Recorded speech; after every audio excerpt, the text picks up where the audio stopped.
사상체질인데요.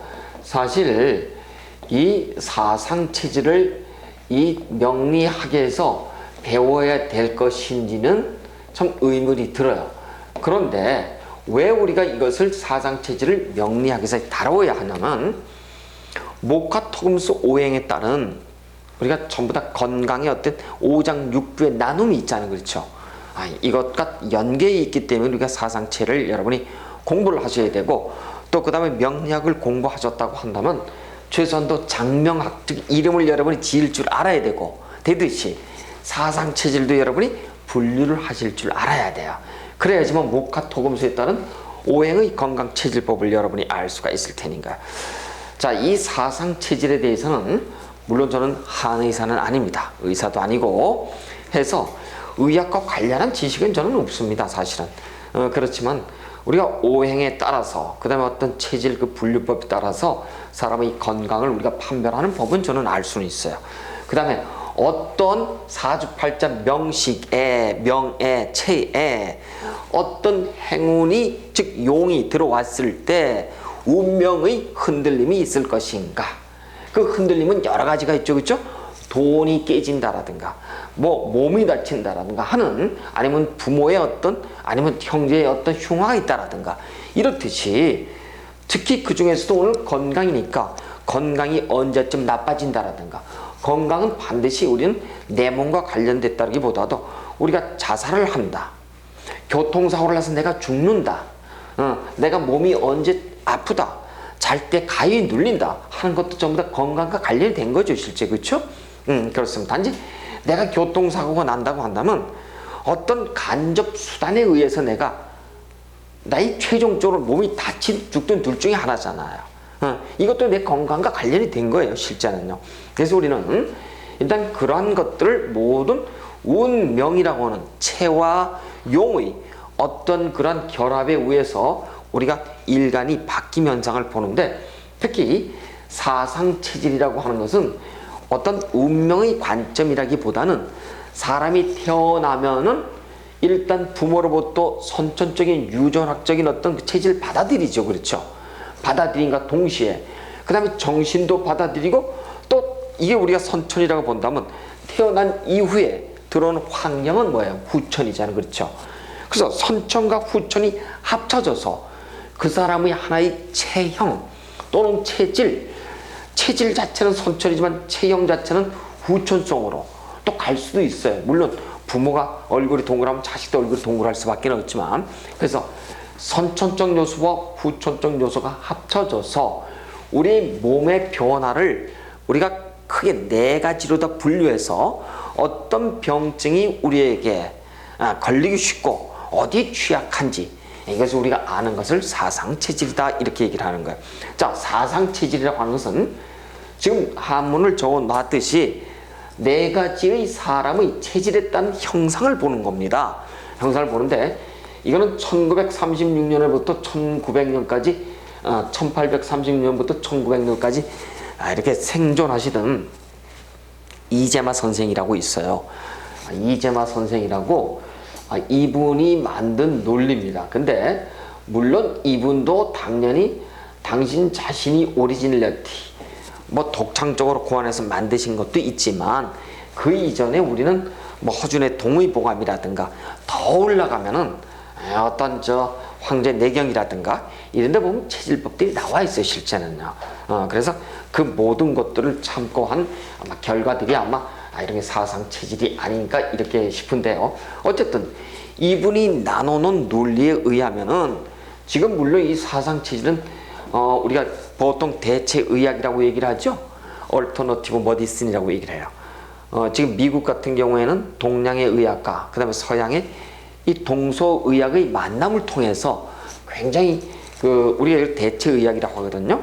우리나라는 그러니까 즉 한의와 양의가 어떻게 대단히 밥그릇 싸움으로 팽팽히 싸우는 기운이잖아요. 근데 미국 캐나다 쪽에 사시다 오셨으니까 잘 아시겠지만은 그쪽에서는 열린 마음으로 받아들여가지고 이 대체의학이 굉장히 우리나라도 지금 사상체질은 이 대체의학 쪽에 많이 지금 사용되고 있고요.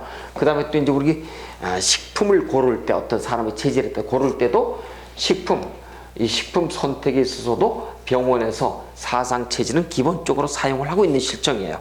그래서 사상체질 이 이재만 선생의 이 논리는 상당히 광범위하게 지금 객관적으로 사용되고 있다. 여러분이 그렇게 보시면 돼요. 근데 하나 이제 단점은 있죠. 우리가 혈액형을 4가지로 나눠둔가요? 나눠가지고 이렇게 단순 분류하듯이 사상체질을 따져보면 그럴 것 같기도 하고 안 그럴 것 같기도 하고 E혈령, B혈령인 거야. 그래요.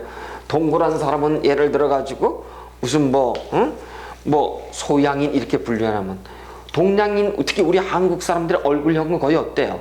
동그래. 원래 그렇다고 몽고족들이. 근데 가끔 이제 우리 선생님처럼 저렇게 갸름하게 이제 우리 선생님 갸름하신 분들이 있단 말이에요. 근데 거기에는 동그래요.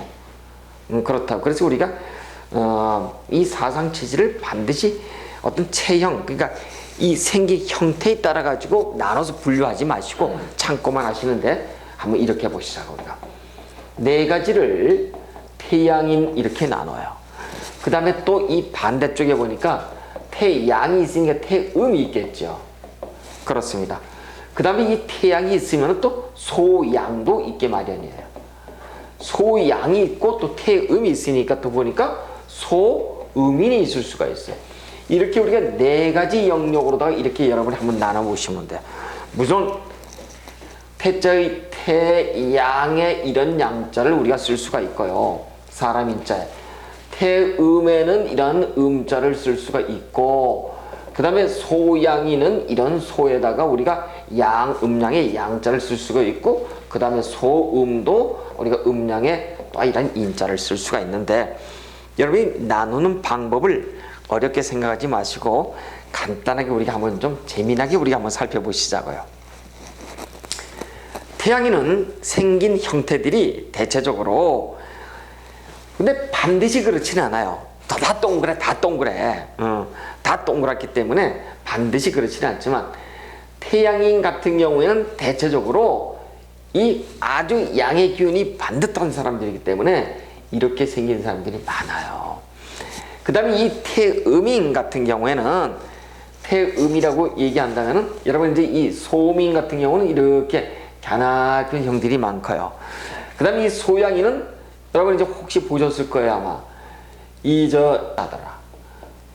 여러분 책에는 하체가 강하다 나왔는데 그건 잘못된 거예요. 하체가 부실하더라. 자, 그럼 제가 여기서 여러분 알려드릴게요. 신장은, 즉 내분비 기능은 신장이 강하다고 하는 것은 수가 강하다고 하는 얘기죠. 그렇죠. 오행 중에서 수가 강하다고 하는 얘기는 신장이 강하면서 뭐가 강하다?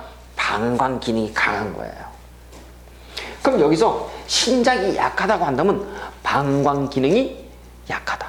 여명, 남명도 똑같아요.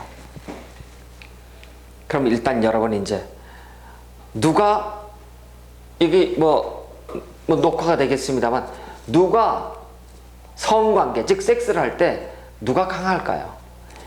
섹스를 할 때 뭐 우리가 테크닉 이런 건 둘 때로 치고 오래 지속력 있잖아요.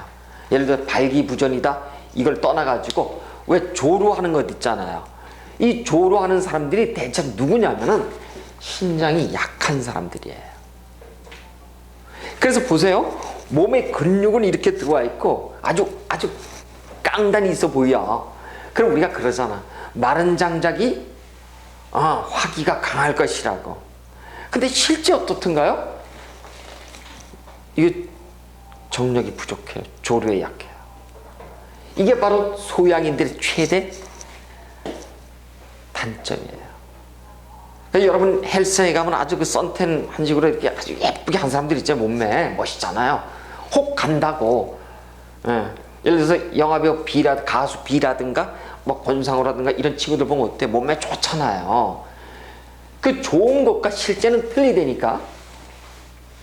그럼 누가 제일 강할 것인가? 신장이 강한 사람이 제일 강하더라. 신장 방광 기능이. 그러니까 사주팔자에 수 기능이 강한 사람이 지구력이 있어요.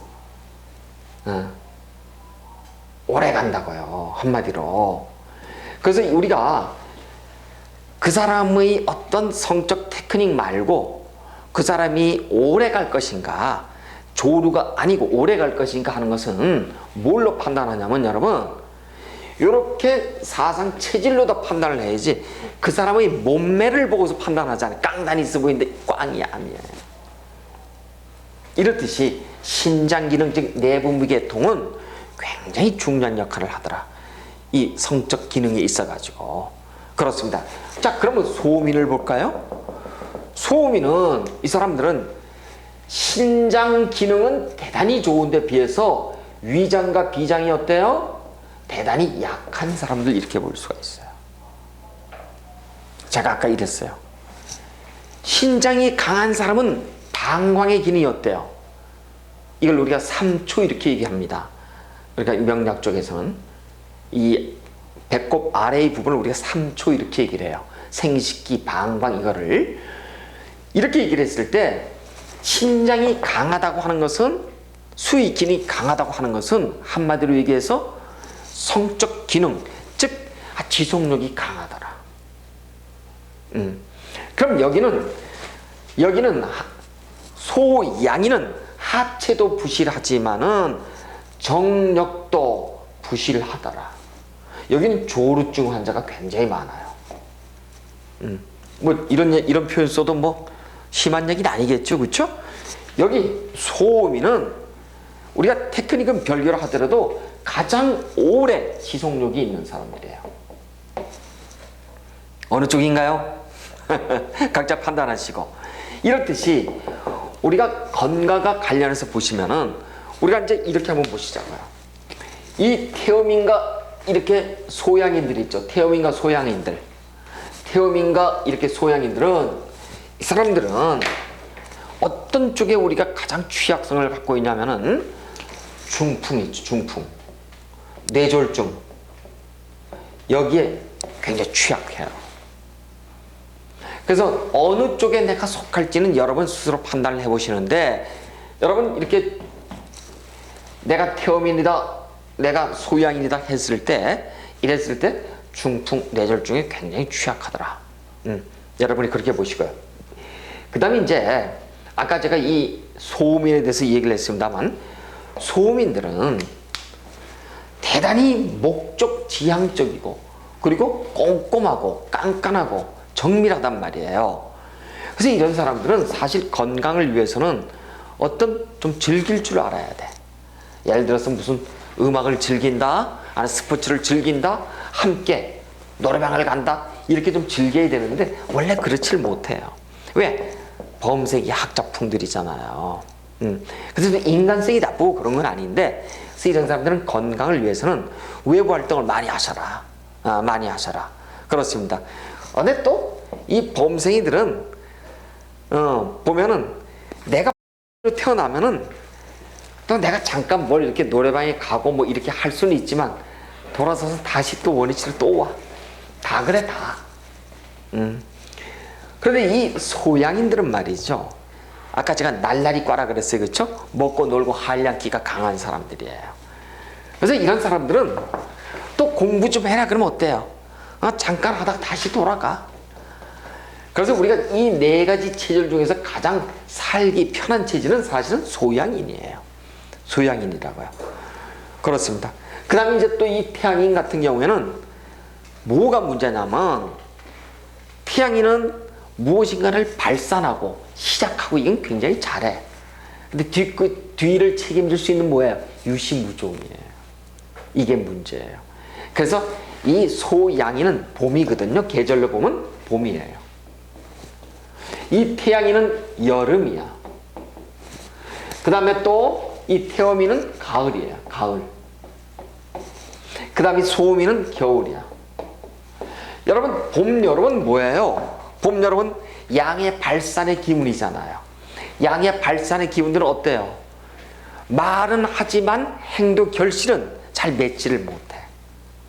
근데 이렇게 가을과 겨울의 음의 수용은 말보다는 행동으로다가 어떤 것을 보이는 사람. 그래서 이쪽은 주로 태양과 소양인들은 말이 앞서는 사람들이에요. 말이 앞서. 말이 앞서기 때문에 약속을 잘 지키지 않는답니다. 이쪽은 말보다는 행동을 하는 사람들, 목표 지향적인 사람들이에요. 그래서 이런 사람들은, 그럼 여러분들이 그럴 거예요. 아우, 정치인들은 약속도 안 지키고. 정치인이 몇 명이에요? 국회의원들이 299명이잖아요. 그렇잖아요? 그게 299명, 우리나라 6천만, 6천만이 5,500만 명 되니까, 5천한 200만 명 되니까 299명이 체질의 전부를 대표할 수 있나요? 아니죠. 아니라고. 그래서 정치인들 말도, 그렇게 보시면 안 되죠. 그렇죠? 어쨌든 이런 사람들은 아주 목적 지향인 사람들이 굉장히 많더라. 그래서 우리가 봄을 가지고 목이라고 한다면 여름은 화가 될 거고요. 그 다음에 이 가을은 금이 될 거고 겨울은 수가 될 것이더라. 그렇습니다. 그래서 이제 여러분이 보시면은 나는 어느 쪽에 속할 것인가 이렇게 아시는데, 제가 서두에 분명히 말씀을 드렸어요. 사상 체질을 네 가지 사람의 체질, 생김새 이걸로 다 분류를 했는데, 반드시 나는 이렇고 반드시 나는 이럴까요? 이거 같기도 하고 이거 같기도 해. 그렇죠? 그러니까 사상 체질 자체를 여러분이 100% 믿으시면 안 돼. 단지 그렇구나. 근데 우리는 명리학을 배우는 입장에서 사상 체질의 본질을 공부하기보다는 뭐라고요? 용신 건강에 따라서 이 사람이 태양인의 체질을 갖고 있어서, 예를 들어서 간이 기능이 안 좋고 폐가 좋다고 한다면 실제 생김새는 이렇게 생기고 이렇게 생기고 이런 형태, 이런 성질을 갖고 있다 하더라도 사주팔자를 보니까 간 기능이 대단히 강하고 폐 기능이 대단히 약할 수도 있잖아요. 이 사람이 목이 태가하고 금이 없어 이럴 수도 있잖아요. 그쵸? 체질과 생김새가 똑같아.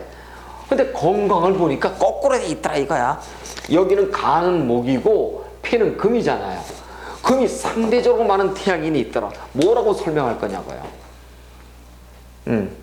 그래서 여러분은 사상체질적 판단보다는 어디까지나 사주팔자에 속해 있는 음양과 오행의 기운으로다가 여러분이 용신법을, 개운법을 선택을 하셔야지, 사상체질법으로 당신이 이렇게 생겼고 이렇게 생겼으니까 간이 나쁠 거세요.